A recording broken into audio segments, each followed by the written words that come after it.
Levanta-se, Deus, pela poderosa intercessão da bem-aventurada sempre Virgem Maria, São Miguel Arcanjo e toda a milícia celeste, que sejam dispersos os seus inimigos e fujam da vossa face todos que vos odeiam. Levanta-se, Deus, pela poderosa intercessão da bem-aventurada sempre Virgem Maria, São Miguel Arcanjo e toda a milícia celeste, que sejam dispersos os seus inimigos e fujam da vossa face todos que vos odeiam. Amém? Boa tarde, louvado seja o nome de nosso Senhor Jesus Cristo. Meu nome é Daniela Amaral, acho que todo mundo aqui me conhece, sou esposa do Wallace, da paróquia de Santa Efigênia, do bairro dos Cristais. Eu faço parte do grupo de oração Maranata. E o Senhor, já me concedia o dom e a graça de ministrar a música no grupo de oração há 20 anos na RCC. Até que na pandemia o Senhor falou comigo assim: minha filha, não vai dar para ficar só mais nesse cantinho. Você vai ter que sair do seu lugar, na sua zona de conforto. E me convidou e me chamou a falar da palavra dele, a pregar a palavra dele através das lives do nosso grupo de oração. E hoje, mais uma vez, o Senhor me convida, nos convida, a estarmos aqui na presença dele para ouvir o que ele tem para nos dizer. E toda vez que a pessoa, ou o coordenador do grupo, ou a forania, nos traz um tema, ou uma palavra, a primeira coisa que tem que acontecer no pregador, ela tem que agir em nossos corações. Ela tem que tocar o coração e a vida do pregador, para que depois ele consiga externar isso, porque a boca só fala daquilo que o coração está cheio. Então, se eu não me preencher daquilo que a palavra do Senhor, daquilo que o Senhor quer transmitir para cada um de nós, eu não vou conseguir expressar. Algumas pessoas sabem, que eu sou professora e eu gosto muito dessa linha catequética, ou seja, sou da catequese mesmo, de aprender, de ensinar e de aprender. E a cada dia que a gente passa dentro da nossa igreja, é um momento, uma oportunidade de estarmos na presença de Deus e de aprender com Deus. Aprender sobre a palavra, sobre a história, sobre tudo que o Senhor tem para nos mostrar. E é nessa tarde que o Senhor vem falar ao nosso coração sobre muitas coisas que Ele quer que nós saibamos. Antes de começar a pregação, diante de todo o tema que foi lançado, que foi: teu pecado foi tirado e tua falta foi apagada, transmitida através de Isaías, em um encontro que ele teve com Deus, eu queria que você entendesse um pouco da história. A palavra de Deus, ela não é desconexa. A palavra de Deus, ela não é sem sentido, ela não sai de um lugar e cai no outro de uma forma ou de outra. Desde o Antigo Testamento até o Apocalipse, ela é interligada, ela é ligada. Ela fala de algo que Deus já tinha colocado, coloca e sempre colocará nos nossos corações. Ou seja, o nosso Deus é imutável. O Deus do Antigo Testamento é o mesmo Deus de hoje. O Deus de Isaac, de Israías, de Jacó, de Moisés, é o mesmo Deus que enviou o teu filho para nos salvar. É o mesmo Deus que fala ao seu coração quando você está em oração e Ele tem um encontro pessoal contigo. É o mesmo Deus que, ao você ser batizado no Espírito Santo, Ele te conduz a um momento de transformação. Ele não muda. E a história, diante de todo o contexto que Isaías passou, antes da gente ler a palavra, eu queria que a gente compreendesse um pouco mais sobre esse tema e essa passagem. Porque há uma relevância nessa passagem. tem um objetivo. Tudo que Deus fala para mim tem que ter um objetivo, senão não é Deus falando. Deus, tudo que Ele fez na palavra, Ele fez com um objetivo, para alcançar algo, para mudar uma circunstância, para levar um povo a sair de um buraco, de um abismo, de um pecado ou de alguma coisa. Deus não fazia nada por acaso. Deus não faz nada por acaso. Então, Isaías estava ali para reconhecer, porque ele já conhecia, nessa passagem que nós vamos ler, ele já conhecia Deus. E Isaías já falava da obra de Deus. Então, Deus falou assim para ele que chamou mais uma vez para que ele tivesse um verdadeiro encontro com ele. Ou seja, Deus te chama aqui, Ele sabe que você já ouviu a palavra dEle, Ele sabe que você vai à missa, Ele sabe que você frequenta um grupo de oração, Ele sabe que você lê a Bíblia, reza o Santo Rosário, mas Deus quer novamente ter um encontro pessoal com você. Por quê? Porque Ele quer renovar com você algo que já está aí, talvez esteja adormecido. E foi isso que aconteceu com Isaías. E para a gente entender melhor a importância disso, é porque Isaías reconheceu, e sempre em suas profecias, ele colocava diante do povo a grandeza de Deus, o quanto Deus era forte e poderoso para aquele povo. E eu fui tentar entender quem era Isaías nesse contexto, nessa passagem. Ele era filho de Amós. Ele tinha um pai de uma linhagem muito importante. Isaías não era qualquer um. Seu pai, Amós, ele tinha influência, ou seja, ele poderia até ser de uma linhagem que vivia de uma certa corte. Ele era um homem muito culto. Isaías não era um homem que não sabia ler e escrever. Além de ler e escrever, Isaías era uma pessoa de sabedoria infinita. Sabedoria a qual ele colocou a serviço de Deus. Ele era casado. Não se sabe ao certo o nome da esposa dele, porque no próprio livro de Isaías ele fala da profetisa. Ou seja, nota-se que sua esposa também profetizava. E ele tinha 2 filhos. E seus filhos tinham nomes onde até mesmo no momento de eleger os seus filhos, Deus falava com ele. Então, um filho tinha um nome muito difícil, vou ver se eu consigo ler para vocês aqui, mas um se chamava Zear Jazub e o outro Maer Salar Hasbaz, que para a gente parece um grego muito mais do que japonês, mas para Isaías falava sobre tudo aquilo que o povo, ou seja, de um povo resgatado, porque o nome de um significava resgate, e o outro redenção, de um povo que seria redento, que haveria um resgate por esse povo. Ele já fazia ali a profecia messiânica. O que é messiânico, Dani? Ele falava sobre o Messias. Quem era o Messias, Dani? Jesus Cristo. Ele é considerado pelos grandes teólogos como o evangelista do Antigo Testamento. Ou seja, ele falava do Evangelho 700 anos antes de Cristo.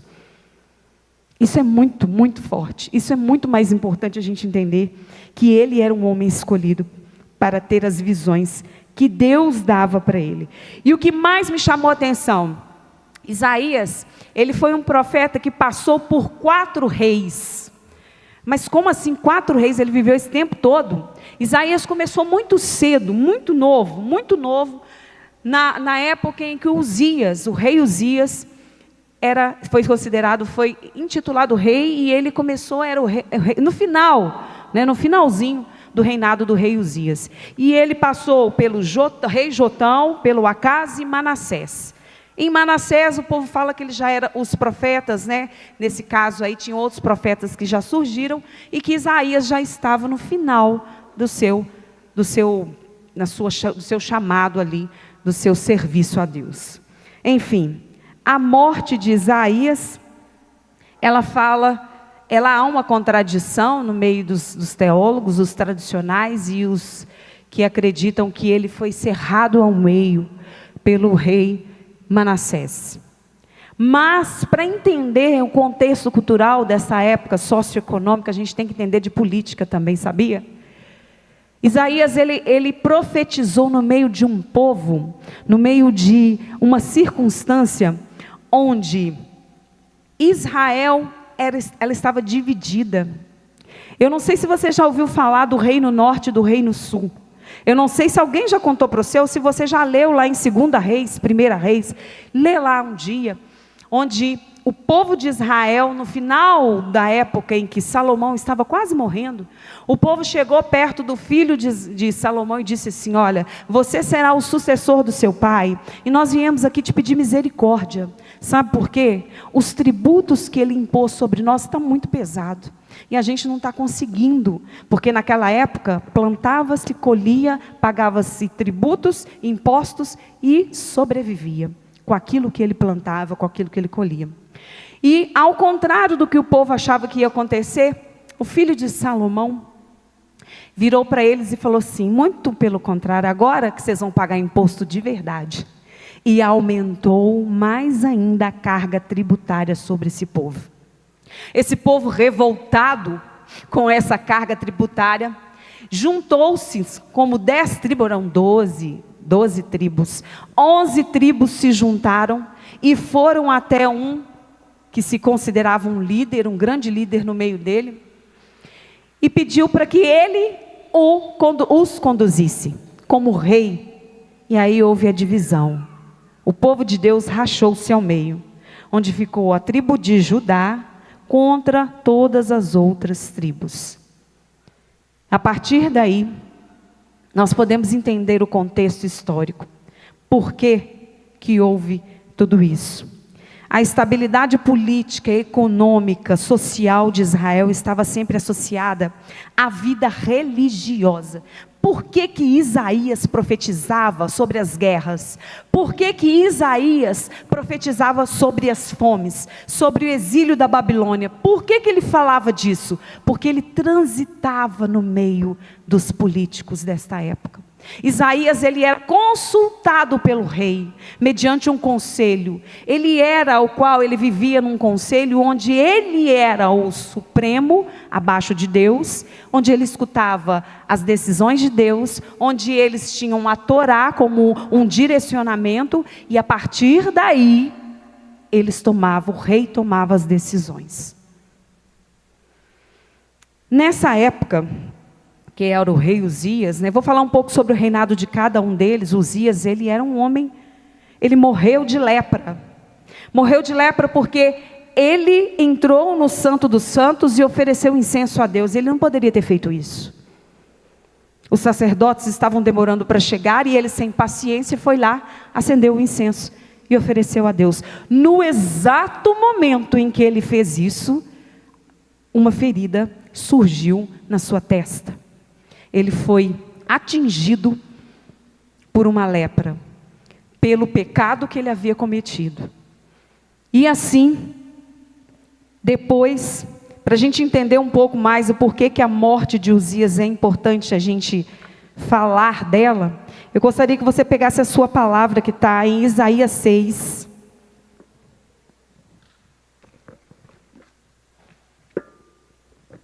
Está lá em Isaías 6, nós vamos ler de 1 a 6.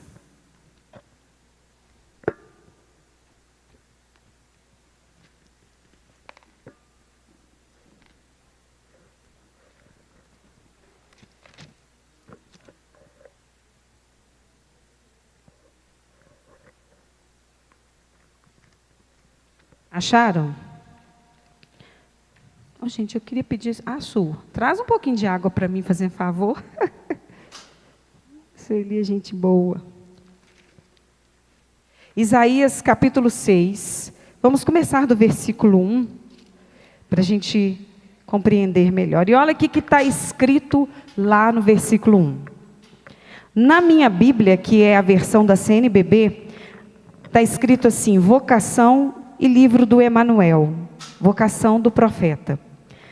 No ano em que morreu o rei Uzias, vi o Senhor sentado em um trono alto e majestoso. A orla de seu manto enchia o templo. Acima dele se erguiam serafins, cada qual com 6 asas. 2 cobriam-lhes o rosto, 2 o corpo e 2 serviam para voar. Exclamavam um para o outro: Santo, Santo, Santo é o Senhor dos exércitos. A terra inteira está repleta de sua glória. Ao clamor dessas vozes, começaram a tremer as portas em seus gonzos, e o templo encheu-se de fumaça. Exclamei então: ai de mim, estou perdido. Sou um homem de lábios impuros. Vivo entre um povo de lábios impuros. E no entanto meus olhos viram o Rei, o Senhor dos exércitos. Um dos serafins voou para mim segurando com uma tenaz uma brasa tirada do altar. Com ela tocou meus lábios dizendo: agora que isso tocou os teus lábios, tua culpa está sendo tirada, teu pecado perdoado. Vamos ler o 8 também. Ouvi então a voz do Senhor que dizia: a quem enviarei? Quem irá por nós? Respondi: aqui estou, envia-me. Ele disse: vai dizer a esse povo: ouve bem, mas sem entender, vede bem, mas sem perceber. Palavras do Senhor. Olha que interessante. Por que será que a palavra começa falando da morte do rei Uzias? Se o rei Uzias era um homem audacioso, a ponto de entrar no Santo dos Santos, que não era o lugar dele, fazer uma oferta a Deus e ser atingido pelo pecado, porque ele pecou, ele fez coisa errada, ele era também desobediente em todas as outras áreas da sua vida. A palavra começa falando sobre a morte do rei Uzias, porque foi a partir da morte dele que o profeta Isaías teve um reencontro, um chamado verdadeiro com o Senhor. Então, por que começou no ano em que morreu o rei Uzias? Isso é para a gente compreender quando aconteceu esse chamado do profeta Isaías. E onde foi esse chamado, Dani? O que aconteceu? Onde? Foi no ano que o rei Uzias morreu, foi. Mas onde? A palavra própria está dizendo para a gente: no templo, lugar da presença de Deus. Mas como isso aconteceu? Aí que vem a parte que nós vamos adentrar daqui mais um pouquinho à frente. O Senhor só se apresentou para Isaías no momento em que ele reconheceu que ele tinha lábios impuros, que ele estava no meio de um povo de lábios impuros. A época em que o rei Uzias reinava era uma época de muita idolatria, falsos deuses, falsos cultos. Ele deixou que o seu reinado fosse contaminado pelas coisas mundanas. Ele deixou que não escutasse mais o que Deus falava e passava a tomar as decisões pelas suas próprias mãos. E aí vem o desafio da missão de Isaías. Ele tinha que proclamar juízos divinos a um povo que estava em desobediência.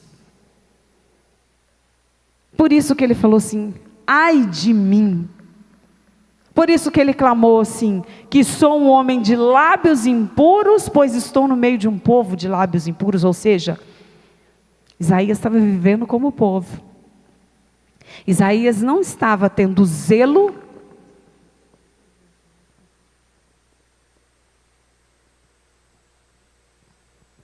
Deus lhe pague. E aí, o que revela essa passagem para a gente? Que Isaías teve um encontro genuíno com Deus.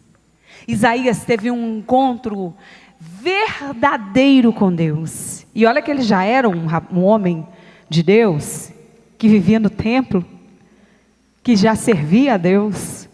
Isso serve para a gente pensar. E por que,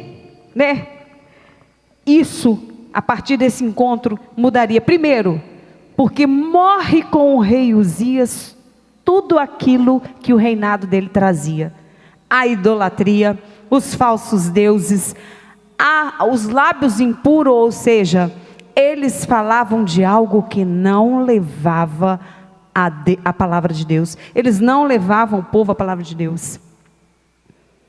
Não cumpriam, não eram obedientes à palavra de Deus. E o que eu quero dizer com isso? Que o rei Uzias morreu de lepra, morreu. Mas a lepra não matou de uma vez.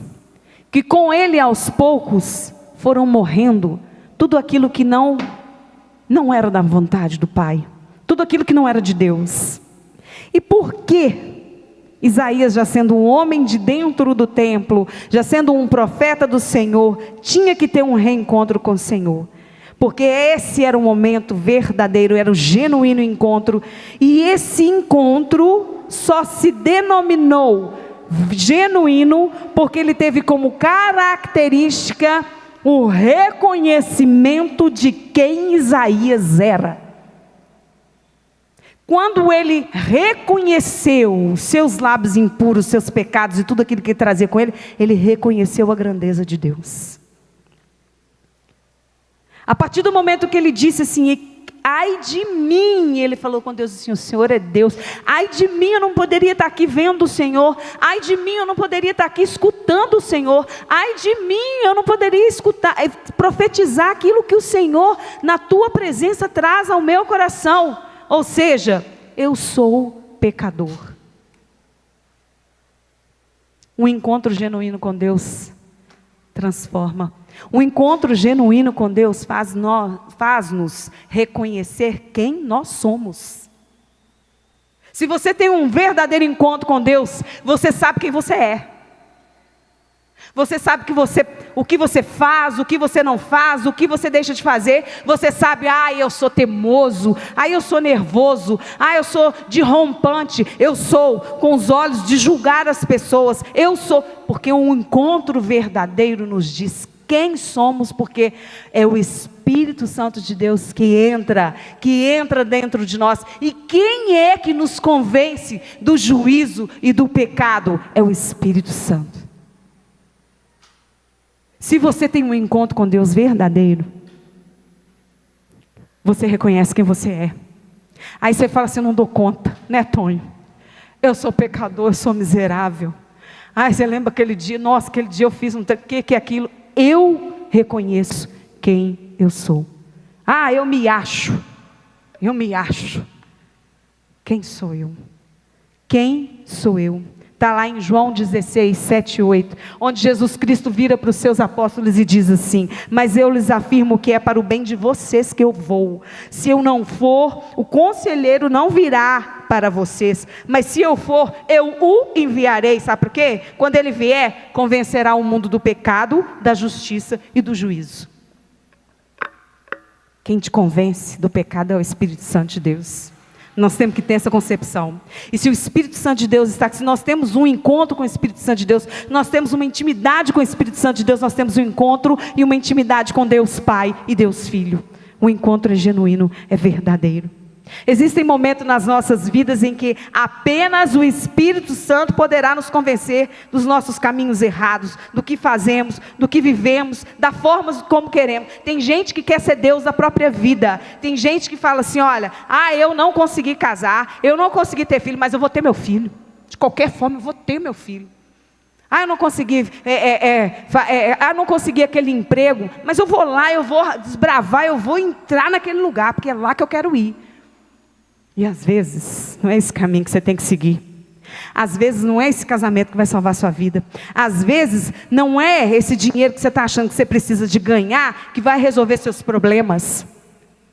Às vezes não é nem um chamado que você acha que você deveria ter, mas que não veio de Deus e Deus não te deu. Às vezes a gente quer ser Deus da própria vida e a gente leva um ferro na vida. A gente leva um ferro na vida, porque as consequências, Deus vê tudo. Deus é poderoso, capaz de ver o passado, o presente, e falar lá na frente, ela vai se estrepar, vai dar com a cara no muro. E aí a gente fala assim, mas eu estava orando, e o Senhor falou comigo, que era para eu largar esse emprego, que lá não é o meu lugar, eu estou cansada de ficar lá. E aí o Senhor falou comigo, não, você não vai fazer isso, você vai fazer aquilo, mas isso está dentro do seu coração, isso é seu. Você não teve um encontro com Deus. Porque para ter uma verdadeira transformação, um verdadeiro encontro com Deus, você tem que ter mudado. Ah, mas eu nasci assim, eu sou assim mesmo, é da minha família, lá todo mundo briga, lá todo mundo xinga, lá ninguém tem paciência com ninguém. Então você não encontrou com Deus não, meu filho. Porque você pode ser quem você é.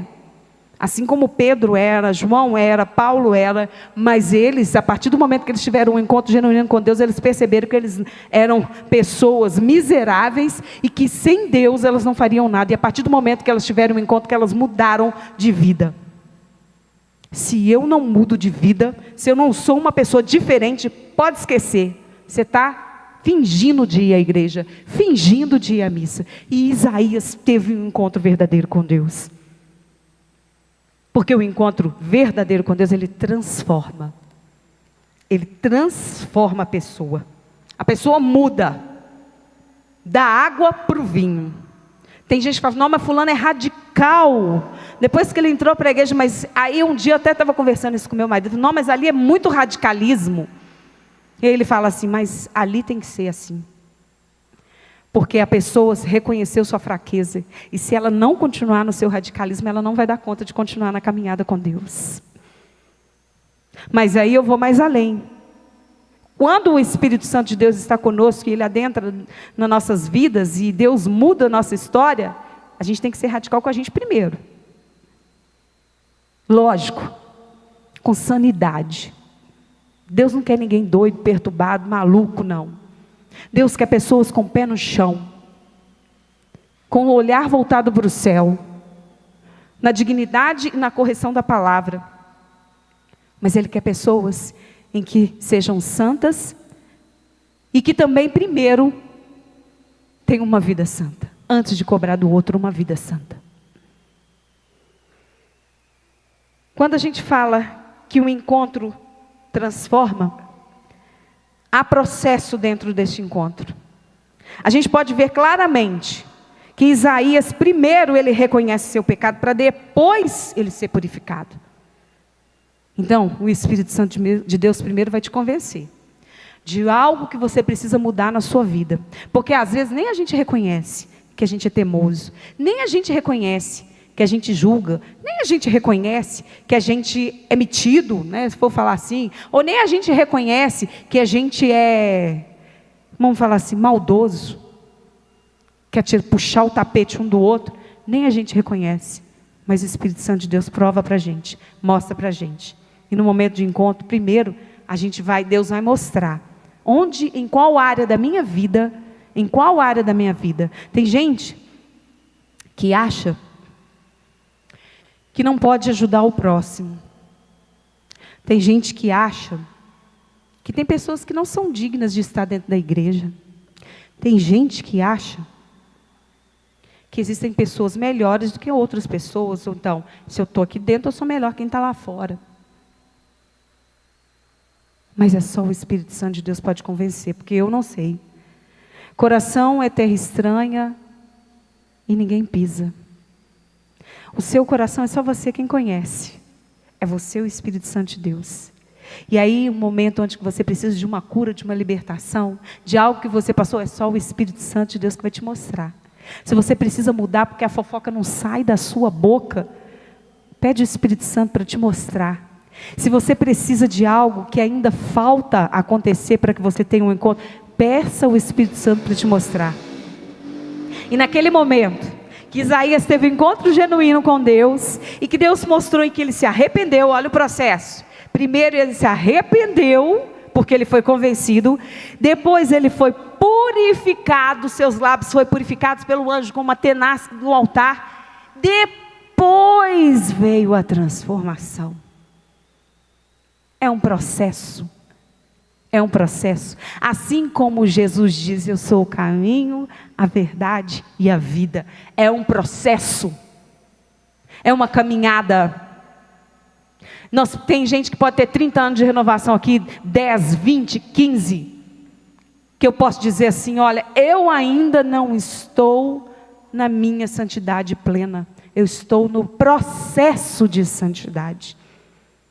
Num processo de santidade. Então presta atenção. Se você vai encontrar com Deus, arrependa-se. Olha a importância da confissão, gente. Olha a importância de um dia antes de confessar, você perguntar para Deus assim, o que eu fiz, Senhor? Porque às vezes você fala assim, eu não lembro, não fiz nada de errado não. Mas às vezes uma palavra, um olhar que você fez com o outro, uma palavra, ou virou as costas, ou julgou pelos olhos e pensamentos, já é uma culpa que você carrega. E aí Deus te convence e fala assim, lembra? Aquele dia em que você olhou para aquela pessoa e a julgou, você não sabia o que ela estava passando, você não sabia o que ela estava vivendo, você não sabia o que ela estava comendo, o pão amassado que ela estava engolindo, você não sabia, e você saiu falando para todo mundo o que aquela pessoa fez. Você não conheceu o contexto histórico da vida daquela pessoa para você sair falando sobre ela. O Espírito Santo, ele vai nos julgando, ele vai colocando no nosso coração aquilo que nós temos que compreender e reconhecer. A partir do momento que nós confessamos os nossos pecados, há uma purificação. Há uma purificação, ou seja, nós retornamos como filhos de Deus, entramos e saímos com uma chance de continuar o processo. Então, primeiro Isaías reconheceu o seu pecado, depois houve a purificação. Está lá em Isaías 6,7. Porém, um dos serafins voou para mim, trazendo na sua mão uma brasa viva, que tirara do altar com uma tenaz. A brasa tocou a minha boca e disse, eis que isso tocou teus lábios, e a tua iniquidade foi tirada, e expiado o teu pecado. E aí continua, o anjo pegou uma brasa viva, tirada do altar, toca os lábios de Isaías.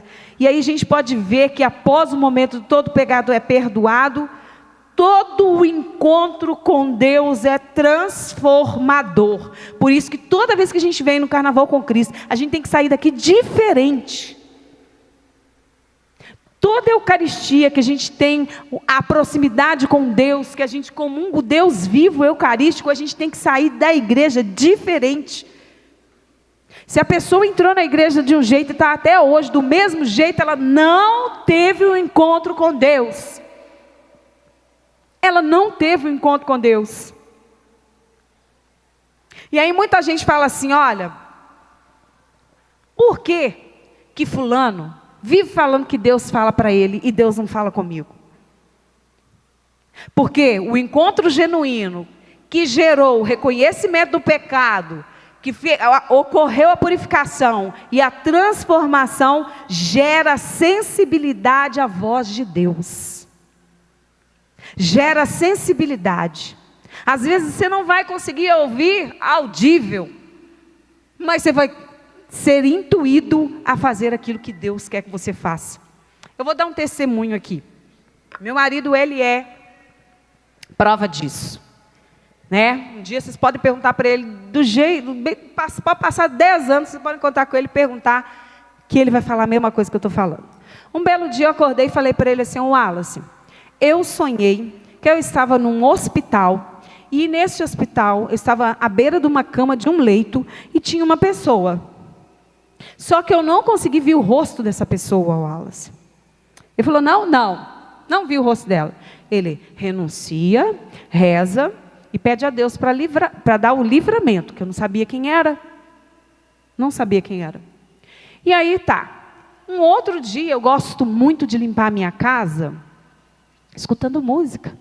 Eu ponho os fones de ouvido e vou passando pano na casa, e música de Deus mesmo, escuto as músicas que eu gosto de ouvir, canto e tudo. E de repente, eu estava limpando o corredor entre os quartos, e eu tive uma visualização. Eu vi um homem no corredor da minha casa, numa cadeira de rodas. Aí você falou assim, não, mas como é que você viu isso? Eu não sei. Cheguei perto dele e falei. Wallace, eu vi um homem numa cadeira de rodas no corredor aqui de casa. Ele disse assim, que isso? Eu falei assim, vi. Isso depois do sonho. Passou uma semana, 15 dias, não me lembro, não recordo a data certa, ele recebeu uma ligação. Era assistente social do hospital. E a assistente social do hospital ligou para ele e falou assim, você é o Wallace, tal. Você é filho de Expedito Camilo? Sou. A gente precisa de você aqui, a gente precisa conversar com você. Aí era ele e a irmã dele que tinha que ir lá. Foram ele e a irmã dele. Quando ele voltou desesperado. Ele voltou sem rumo. Ele voltou sem saber o que ele fazia. Ele não dormia, para você ter entendimento do que estava acontecendo. Ela virou para ele e falou assim, olha, seu pai está internado aqui, ele teve um AVC. Ele não fala, ele não anda, ele usa fraldas. E você é o filho mais próximo, você é a filha mais próxima. A partir de hoje, vocês que são responsáveis por ele. Aí você fala assim, normal, comum, filho cuida de pai. Isso é normal, sim, até o momento que vocês conhecerem a história dele. Quando ele tinha 2 meses de idade, esse mesmo pai deu um tiro na cama onde estava ele, a mãe dele e a irmã dele.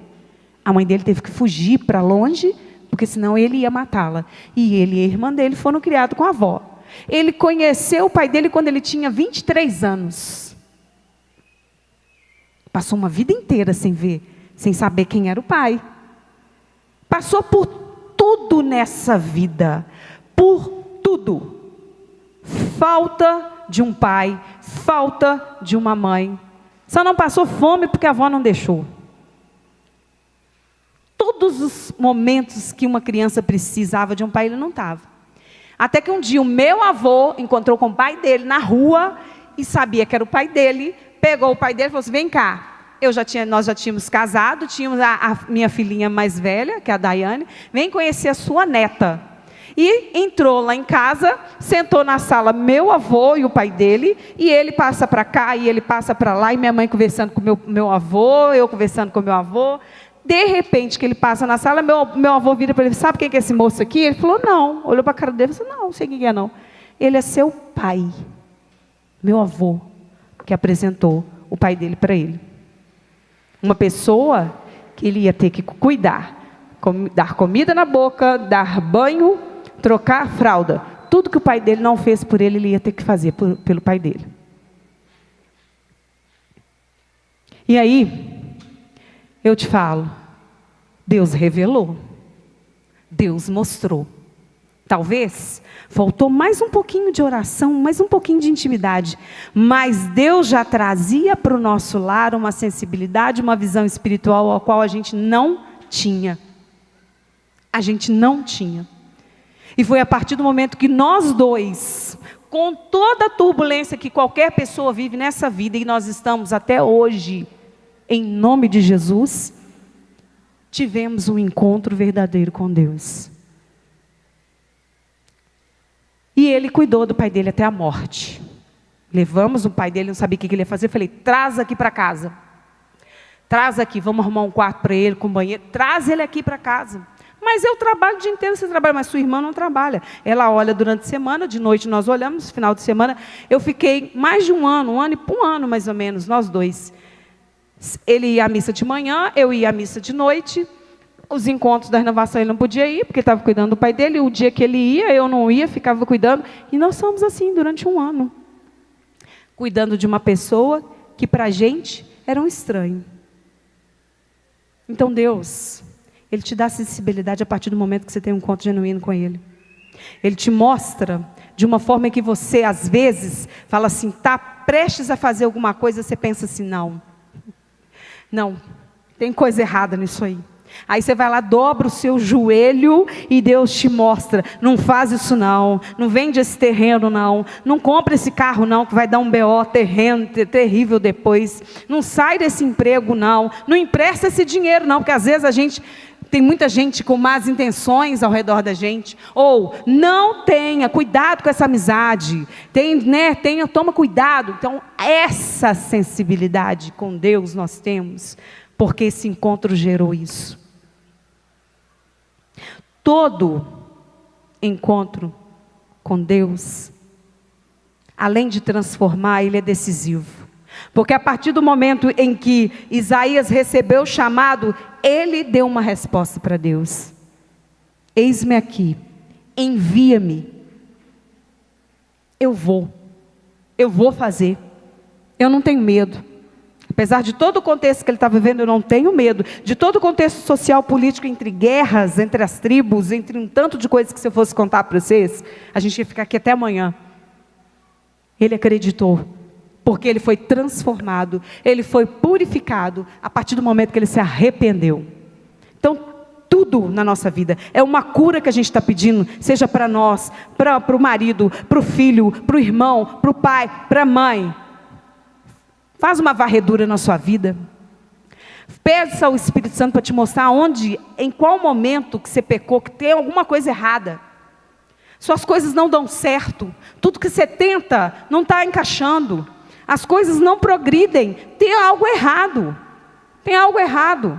Peça ao Espírito Santo de Deus para te mostrar. Mostra. E a partir do momento que você falar, é aqui, beleza, você vai começar a orar e rezar e vai trabalhar nisso aí. No arrependimento, primeiro confessa, pede a Deus perdão, até mesmo os nossos antepassados. Até mesmo os nossos antepassados. Eu vou contar para vocês uma coisa, rapidinho. Já está acabando o meu tempo e nós vamos orar. Eu gosto muito de rezar, gosto muito. E aí, na minha família sempre morreram pessoas muito novas, de acidente de carro, acidente de moto, pessoas que foram ceifadas, crianças. Uma criança foi ceifada muito nova, mais de uma. E eu sempre perguntando para Deus o que estava acontecendo, porque minha família não merecia isso. Eu não queria isso para minha família, que os meus fossem ceifados. E pedi ao Senhor para me mostrar, até que um dia Deus me mostrou.